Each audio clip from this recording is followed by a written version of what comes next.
All right, we're going to get started. Our first guest this morning has been in digital communications and strategy for a good number of years now. He's a good friend of mine, as well as a former colleague of mine.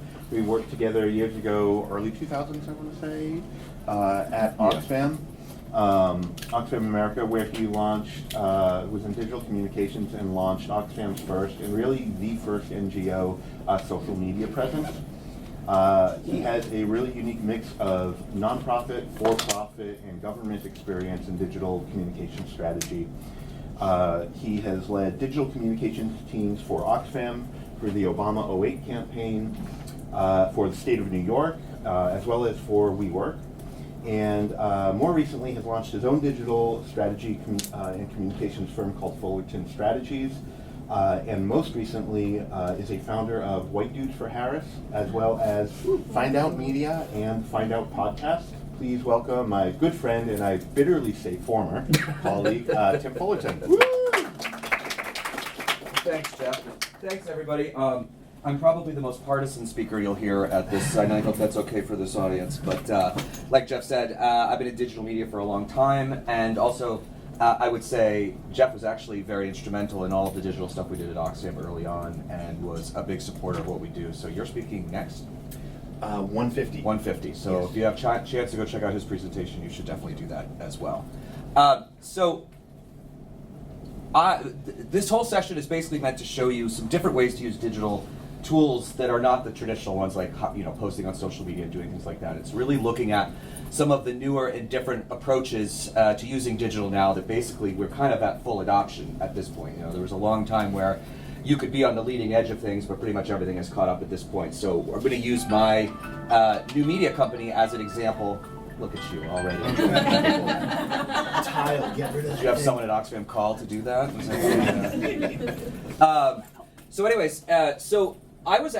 So Jeff mentioned I've been in politics for a long time, and I had actually left politics, and I had gone to the private sector, where I went to WeWork, which I joke with everybody that I only work in chaos, so that felt like a good fit for me. But last year, I got asked to join this initiative with, obviously, when President Biden announced that he was not running, Kamala Harris had a very, very short window in order to introduce herself to the country and also talk about the positions that she has. And for a very long time, for lots of really good reasons, Democrats have not talked about white dudes.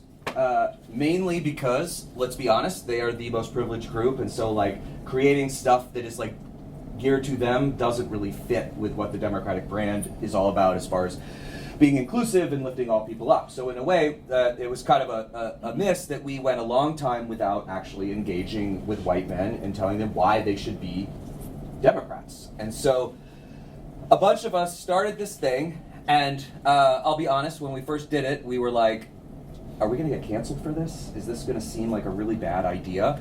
And we all kind of went, well, the stakes are too high, we're going to do it, we're going to see what happens.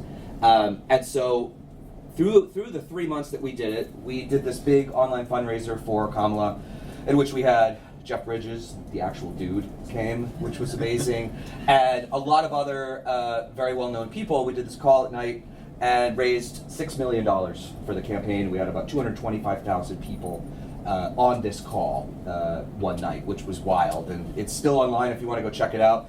But yeah, it was just this crazy experience, and we saw that there was a need to be talking to men and also moving men to the left. And when you look at the numbers, the demographic of white men is so big that all we would have to do is shift them 2 to 3 percentage points in our direction, and MAGA would never win again. That's how big that audience is. Now, certainly, we did not have a lot of time. We did get started, and we had a lot of momentum, but obviously, we all know the world we're living in now. But what we found was that this was an area that needed more investment, because white men are the worst demographic for the Democratic Party, and then we also saw Latino men for the first time in decades vote for a Republican, and we lost ground with black men as well. So we decided, we were on a WhatsApp chat after the election, everyone was kind of stunned. We took a month to kind of breathe, and then one of the guys was like, do you want to start a podcast? Or who wants to start a podcast? And 5 of us sort of raised our hands, not knowing what we were really getting ourselves into, but we knew that we wanted to continue this journey. And also, if we were going to change the direction of this country, we need more men in general on our side. So, and then again, so the left, it's funny because when we first started doing digital, we crushed the right. When I was on the Obama campaign in 2008, I was on the email team. We had 100 people in the what we called new media team at the time. John McCain had 5. Now, we have lost ground. We have continued to use the same tools in order to reach out to people, but more importantly, probably annoy them to death in order to get them to donate, both on email and SMS. You've all gotten those unsolicited messages. Highly recommend just responding stop to all of those. It won't stop them, but it will decrease them. And we've been big advocates for changing the way that Democrats engage with people for a long time. So we kind of were just like, all right, we're going to do it. And obviously, social media is the most powerful tool in in politics, and Democrats haven't found a way to actually build engagement, using it really as a transactional tool for donations and volunteers, which are obviously important, but Kamala Harris spent far more money than Donald Trump in the election last year, and she went backwards compared to where we were even in 2016. And I'm not blaming her, I'm blaming the environment around it, because she really did not have a lot of time to get moving. But MAGA has been dominating, in particular in the influencer space, for a long, long time, in alternate media. We all, if I asked you to say who are some of the top podcasters in politics, probably most of the names you would remember are Republicans, whether you support them or not. We have not done a good job of both engaging the podcasters and also the influencers, these people with large accounts that actually reach a lot more people than, frankly, even cable news does at this point. And the Democratic Party has gotten pretty old and are still sort of stuck in some of these traditional ways to reach out to people. So we were like, we're going to start to build a counterweight to that and hopefully grow the entire space for everybody. But this is essentially the MAGA, the way that they have what we would refer to as red pilling America, is being everywhere with their content. They've got, massive presence on Facebook. Twitter is now essentially a Republican tool, and anywhere you can basically live in their ecosystem and believe all of the things that they are telling you that I would argue are not true, but because you're hearing it from so many different angles, it becomes true to them. And I think that's part of the problem that we are experiencing. So, how do we solve it? Well, first, it's not going to be solved by the DNC in Washington, D.C., so we are going to start this alone. So my group in particular we are spread out between New York, Iowa, Idaho, Georgia, Colorado, and Tennessee. So we've got pretty good, I'm the only New York City bubble person, and we've got representation, and our ages are from 22 to 47. So, yeah, our mission really is a big one. It's revolutionizing progressive media. We need to take the next steps in order to reach the right audiences. So that is why we started the first ever influencer-led media company with one goal in mind: turn America blue. And I should say that between the 5 of us on the show, we have about 4 million social media followers across. I am definitely the smallest, but there are some that have 1 million on TikTok. So we had a bit of an engine behind us when we started. So the big idea of what we are doing here is partnering with culture-shaping influencers to expand their voices into a progressive media juggernaut. Authenticity is the most important thing in digital media today. So, it is fine to go be interviewed on CNN and do that, but where people are actually being influenced are by a lot of these very large accounts that are not.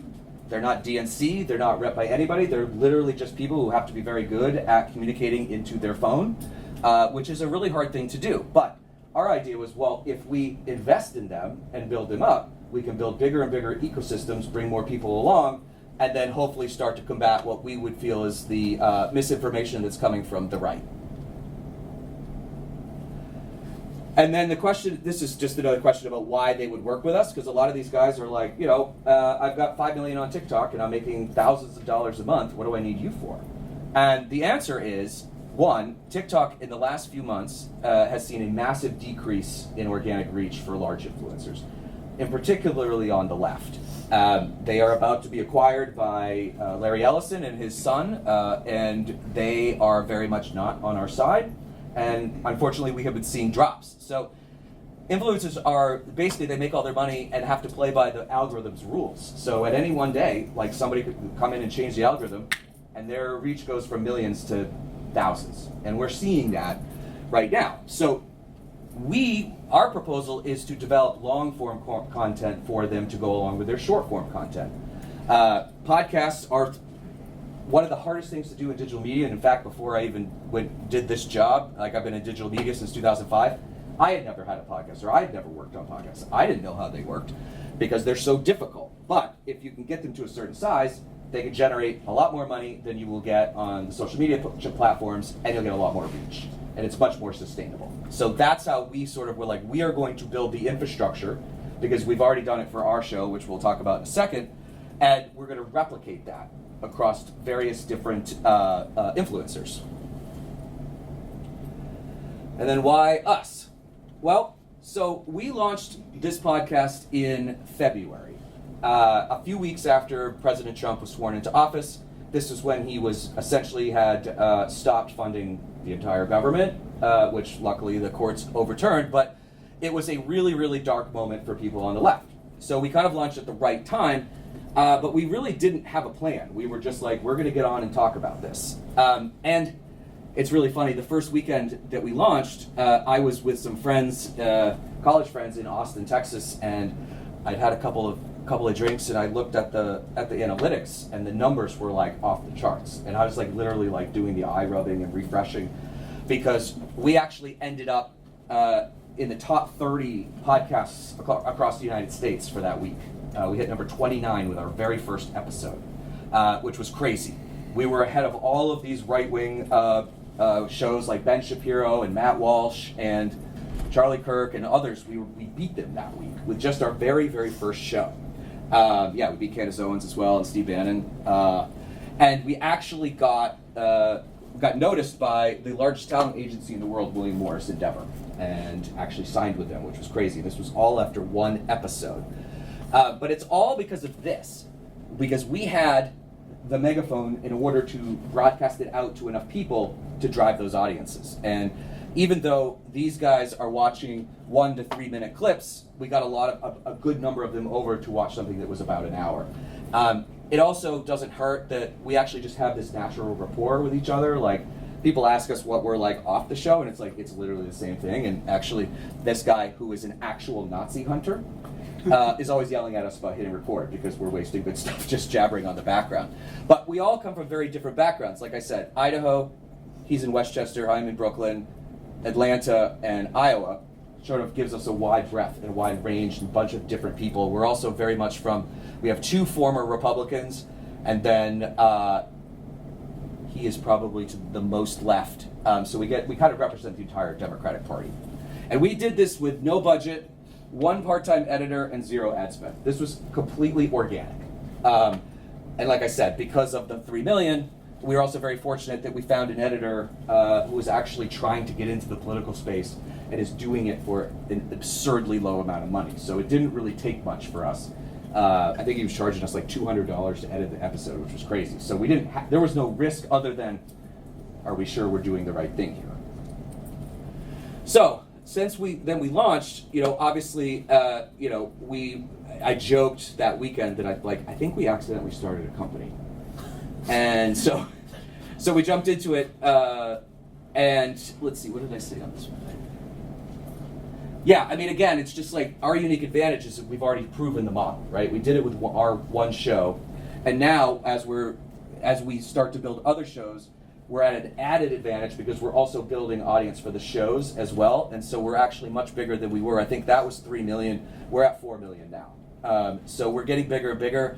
We're doing a lot of testing, and so we're actually sort of in a center of excellence at this point for how to start podcasts on the left. And then this is just a little bit about who we all are, and you'll notice that there's an additional person on here that is not on the show. Bill was actually somebody that knew Zach early on. He's an aerospace executive and was really one of our first investors.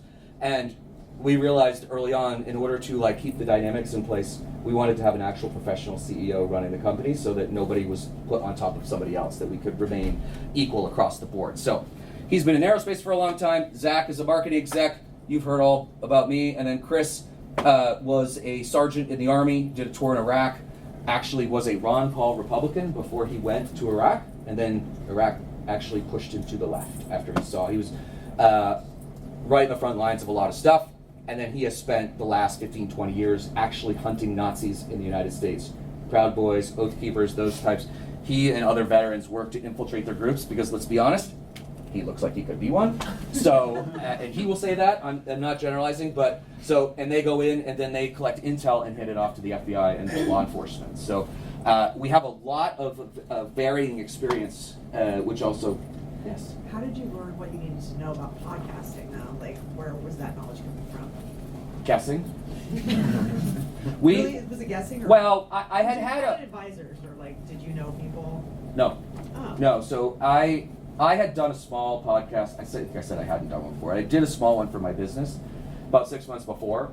So I had a little bit of experience in like which tools to use. Like for example, we use a tool called Simplecast where you just have to upload it once and it goes to like 50 networks. So you don't have to worry about uploading it over and over again, which can be very time consuming, especially if you have a video podcast.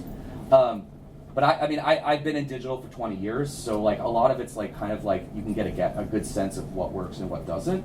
But a lot of it was just trial and error.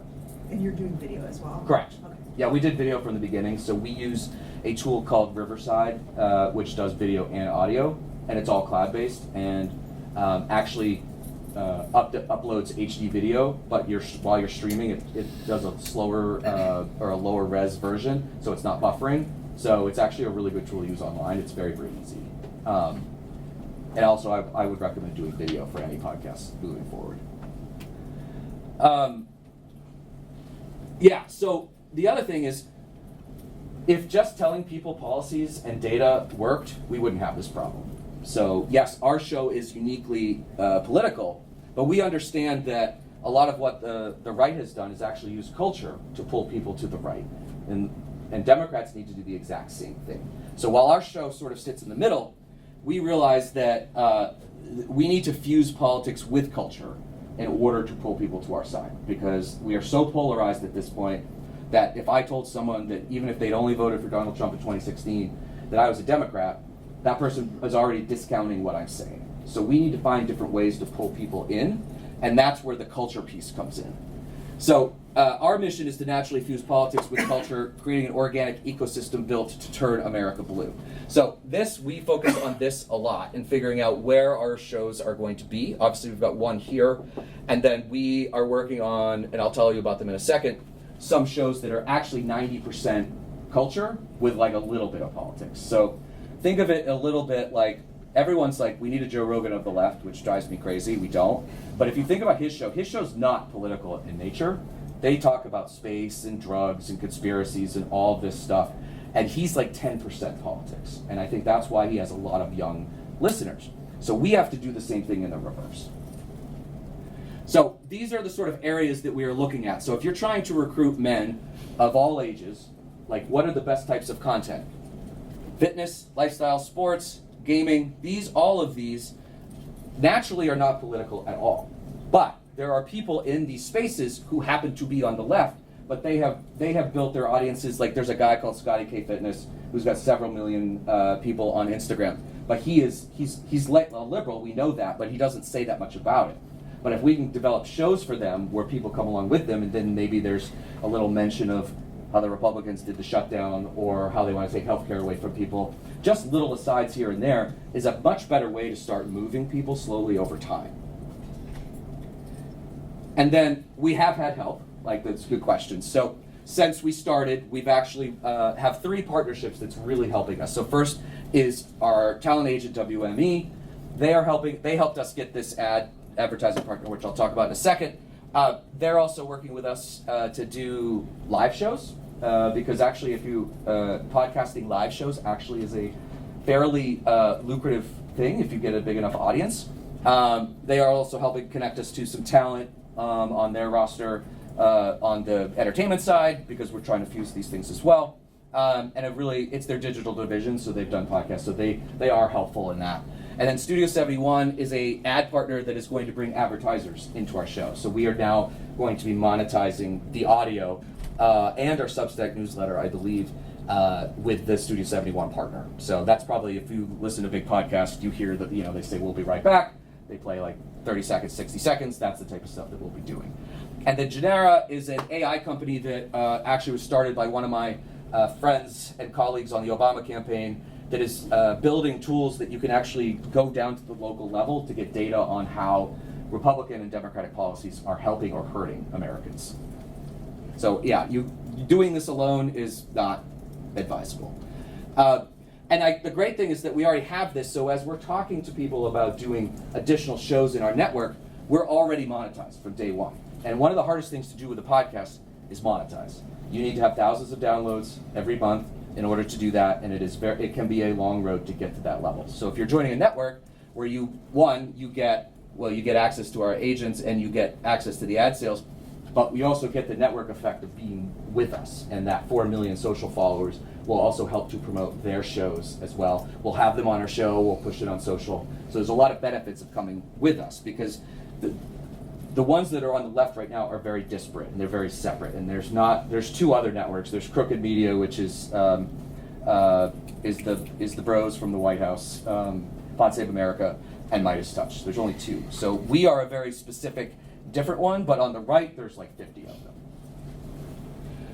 The other thing we are doing is building our own platform, because we are seeing, obviously, as I said before, the algorithms are shoving political content, in particular on the left, further and further down. And it's getting harder and harder for our audience to find us. We even are hearing from them saying, like, we haven't seen you post in weeks, and it's like we post every day. So we are partnering with a foundation in the UK called Newsmast, and we are building our own app on top of Mastodon, so that it is not owned by, is everyone familiar with the Fediverse and all this stuff? Okay. Don't ask me to explain it. I just want to make sure you know what it is, because I can't. But essentially, we're building an app that cannot be controlled by anybody but ourselves, and we're joining a growing network of people that are moving out of the Meta and Twitter worlds, and they will be able to get all of our content here without an algorithm. It also won't be owned by anybody. It's all open source, so we continue to iterate from there, and it's not expensive at all. And we're also going to be hosting it overseas. And that's probably more relevant to a political, like a left-leaning political outlet, but we are making sure that it is not within the United States, sadly, because we are worried about that people potentially taking it down from us. So it'll be hosted, and when we join this, we'll be already part of a Mastodon network, which is roughly 1 million people. So we're also getting in front of a lot of people just by the nature of like building this. And as it grows, we can also work with different influencers so they can have their own apps. Because this is only going to cost us $500 a month. That's what they're charging right now. But if you ask them, don't tell them that I told you that, because I think they're changing. But we can also create a satellite of apps. So like if, let's say there's a well-known TikToker called Good Trouble, he's got 3 million on TikTok. If he has an app, it could sit separately, and these can be connected so that you don't need different accounts. So we're going to start working with people to build their own, so that we're building our own left-leaning ecosystem that nobody can touch but ourselves. And then this is, we started in February, we're now in November, and this is where we've gotten so far. So we have now, we've gained 1 million followers since we launched 8 months ago across the board. We have 3 pilots in development, and I can tell you, one of them is with a left country singer. His name is Brian Andrews. You may have seen on TikTok and other places before. He does what he calls crash out videos in his car. And when you see him sit down, you're like, this is a MAGA guy. He's got the Missouri drawl, and he is probably further left than I am. But we're going to be developing a show with him where he's actually talking to people in a small town in Missouri. It's like 3,500 people, and they're almost all MAGA. So we're going to start to have those dialogues like that. And we have one called American Power that's coming out that's going to be talking about energy and national security, which are 2 things that men tend to be interested in. Also, unfortunately for all of us, I have a feeling that everyone's heating bills are going to be a lot more expensive this year due to the big bullshit bill that passed. And so we're launching it so that we can also help explain what's going on and why that was the result of Donald Trump taking out all of the renewable energy tax credits, while also we are building these energy-intense AI data centers across the country. And obviously, like, we don't have a lot of time to fix this. This past year, well, I guess it's only been 8 months, has felt like 10 years. And the destruction that we are seeing is going to take years to rebuild. And if we don't turn it around soon, there will not be any coming back. So we know that we are up against it, and we need to turn America blue in order to get the country that we think everyone deserves. And you know, a lot of this is going to be emulating what they do, minus the words that they put out, but their structures, so that we can catch up and eventually beat them. Is that it? Did I finish? All right. That was the end. Hell yeah. We got time for probably a couple questions before the next group comes in. So yeah, folks have Anyone? questions. Yes. So I have 2 questions. First, could you repeat the name of the UK company that's building the house on Newsmast. Newsmast. Yeah, it's called the Newsmast Foundation. Thank you. And I'm curious why this podcast caught on when so many others in that space, like, you know, Democracy Now! Or Politics America, like, what's different about this one that led to this growth? Yeah, I think it's basically five white guys talking about liberal politics, to be honest, and the fact that we had the large following in order to drive people to it. And we launched, you know, when it was really kind of the darkest for the left, that there was something that is not only informative, but I think funny. Like, I think it's a pretty light show, even though we're talking about serious topics. So it kind of, I think for a lot of people who've written in, they've said it's almost like the buddy they needed to, like, get through all this.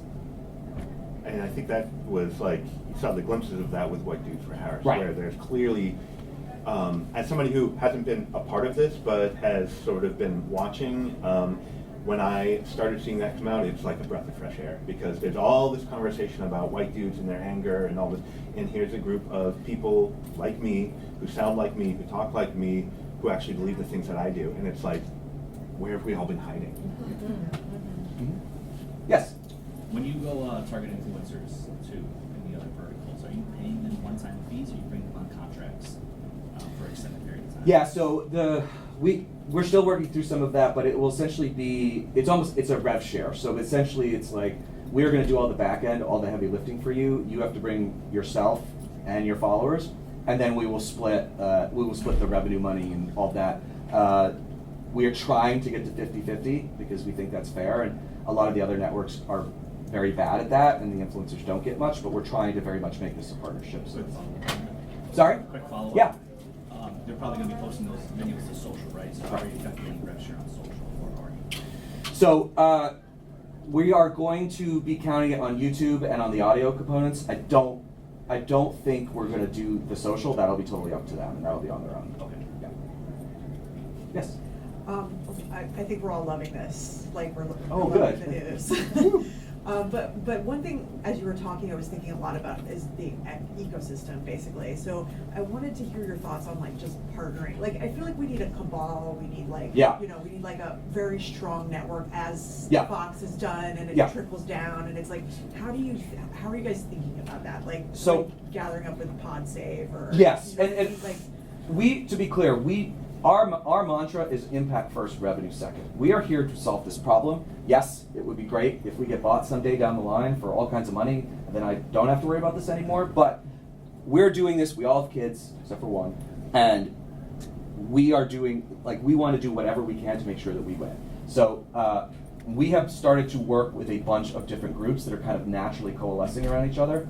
The other thing that I think is really exciting is that all of the streamers that are out there are now starting to look to make deals with podcasts, because they are realizing, and I think I told the story the other night, so if you heard it, sorry, I'm going to do it again, but they're realizing that paying Ryan Reynolds $50 million to be in a shitty Netflix movie doesn't drive enough subscriptions, but most podcasts are 70 to 75% like to the level of broadcast quality, but like 95% cheaper. So our agents have actually told us, like, as we build our model out, we may be able to actually get a streaming deal and be on one of these networks. So that'll be another way to reach. But we have been partnering with anybody who wants to partner. Like, I handle marketing and communications for us, so I have been talking to literally everybody. And there is a small but growing network of folks that are focused on this. The funding, we did get funding from one big donor, which is really exciting. We'll need a lot more, but it's starting to sort of come together. Yes? Not Riverside, but the upload one that you're using? The one that just it goes to all the platforms? What? Oh, Simplecast. Simplecast. Okay. Mm-hmm. Yep.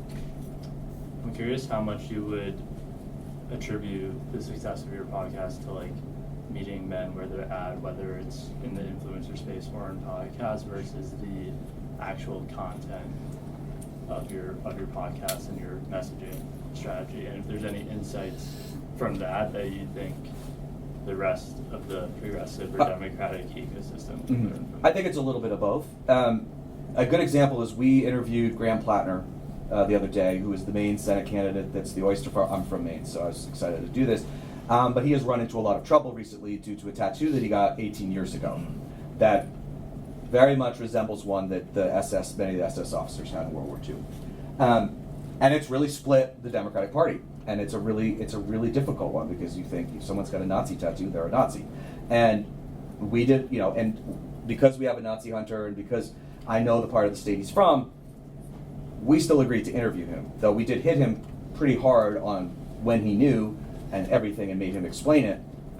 We think it was important because we also think that people make mistakes and people do really dumb things, and we should not be eliminating them from our side, especially if they've done the work. And that's the big question with him. And he's actually done a lot of anti-fascist work in Maine over the past few years, and there's not really much evidence other than he got really drunk with his Marine buddies and went into Croatia and got a tattoo. And also, according to my buddy who was in the Army, tattoo parlors overseas like to mess with U.S. service members. But I think it was more a stupid thing rather than like he's a Nazi, and I think he's proven that. So that is a challenge that we're gonna have to face: is how do we welcome men to our side without basically knocking them over the head with like, you voted for Trump, like what the fuck's wrong with you? Like, we can't do that, or they're gonna bounce right back off. So it's a delicate balance, because the other part that's very important is we're not just bringing men over to have more men over here. We don't want to center men. We want to bring men over to support all the candidates that we've got. We want them to be, supportive of the trans community, the LGBTQ plus community, women, all of these things. So it's a delicate balance. So we're still kind of in the exploring phase of that. Mentioned like how Larry Ellison and his kid are taking TikTok, and I'm curious because the algorithm walls are sort of closing in from some of the new channels and traditional media. What are some of the channels that have some juice that you think you can capitalize on, like Reddit or Blue Sky? Blue Sky for a very hardcore Democratic audience. Threads is actually doing particularly well right now. I'm sure they will screw that up at some point, but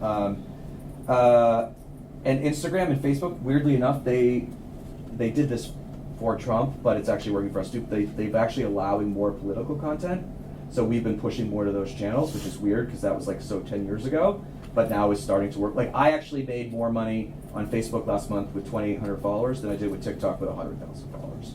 So, and you can automate stuff, so it's pushing. Like, we're not doing specific content for them.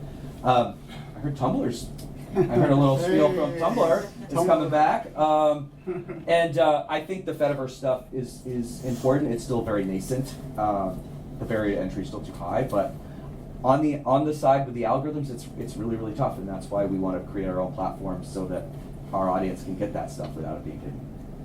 We have to wrap up. We have to wrap. We do one more. We have one more, or Probably.